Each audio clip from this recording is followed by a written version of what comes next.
Hi everyone, I have been asked to do a video showing how you mount red rubber stamps onto cling foam. Basically, you know, like for instance the StampersBest stamps that I just bought, they come unmounted, and I'll show you. This is going to be the one I mount today, simply because it's got easy angles and it'll be fast. So it comes like this, just a piece of rubber with the image on it, and you want to mount it on the cling foam so you can use it on your acrylic blocks and get a better image with the cling.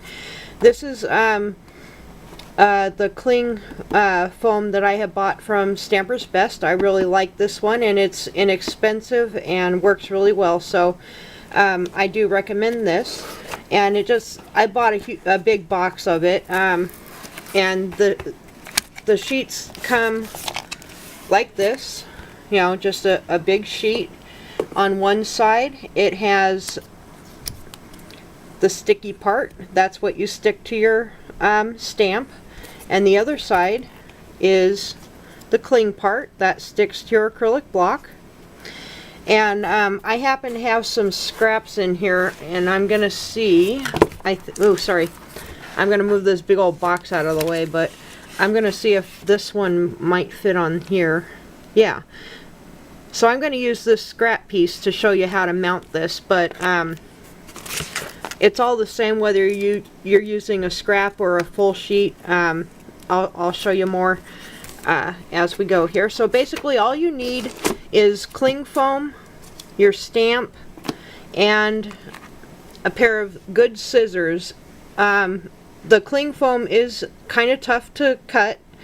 I use the Tim Holtz scissors. They have they're super sharp, and they have the coating for non-stick, which is essential when you're using cling foam. Otherwise you have a ooey gooey mess, and it's really hard to do.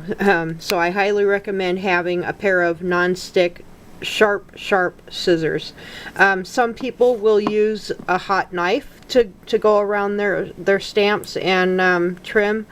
I have tried that, and I ended up burning my fingers and having a big mess, and I chose to return that hot knife to the store. No thank you, I would rather not have burns on my fingers. So I do it kind of what they call the old-fashioned way. I trim around it with the scissors. So this is the way that you do it. Let me move this box out of the way and I'll show you.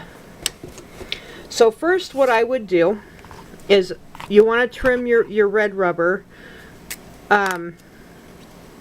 This one is pretty well trimmed already. What I'll probably do is trim off the corners. It's easier. What you want to do is you want to trim as close to the image as possible.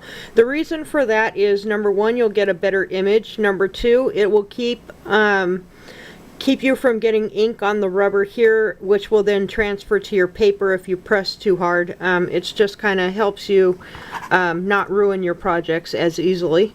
So all I'm going to do is I'm going to hold my scissors straight up and down, and I'm going to trim this corner. Now what I like to do is make straight cuts. Some people get fancy and they can go around the curves and everything. I can do that if I want to take my time to do that, but I choose to do just straight cuts. It makes it mounting it on the foam a lot easier. And when you're doing this, you want to make sure that you're holding your scissors as straight up and down as you can to get a straight cut. You don't want your cut to you know, have an angle under or this way. You want it to be as straight as you can. If that makes sense, I hope it does. So I'm just basically cutting the corners off of this one, and I think that's pretty good for this stamp. I think actually what I'll do is I'll just make a quick cut across here too to take off that little excess, but you really wouldn't need to cut off that if you don't want to. I just choose to do that on mine. And then what you want to do is bring in your cling foam, and figure out which side is the sticky side. This side is the sticky side, and I know that because I always peel it back and feel it just to make sure. But the cling side, or excuse me, the sticky side has a matte finish. The paper backing has a matte finish. The cling side has a shiny finish. I don't know if you can see that or not. But you know, it's always best just to double check it. And yes, this is my sticky side. So what I'm going to do is I'm going to put this on here and try to figure out, okay, roughly how much of this cling foam do I need. And what I do is I will cut around my image loosely, leaving still a border around that stamp. You see what I'm talking about? I just want to basically get the excess off so I can work with it. So I'm just going to trim off the excess, and I save all of my little pieces because you never know when you're going to buy a small stamp that needs to be mounted, and you know, why waste the cling foam if you don't have to. So I would save all of these pieces that I'm cutting off, unless they're too small, then of course I would not. But for the most part I save all the bigger pieces. Okay, so I have that trimmed pretty well. So next step is peel off the sticky backing, and you're going to stick your stamp onto the sticky side of the cling mount. Okay, press it down firmly, make sure you have a good contact. Okay, and then you're just going to take your scissors and trim around. Again, trying to keep straight cuts.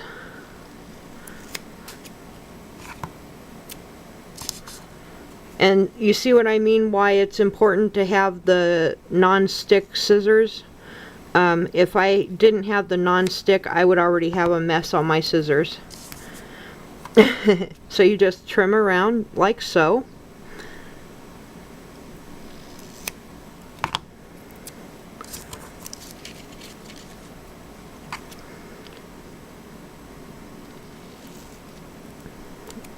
And I have a hard time cutting because of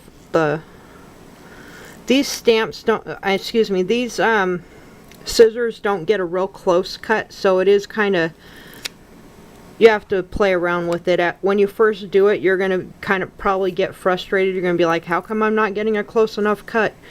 You just have to play with it and you'll learn how to do it. You know, like here I did not get a very close cut, and I will go back over that after I get done trimming the rest.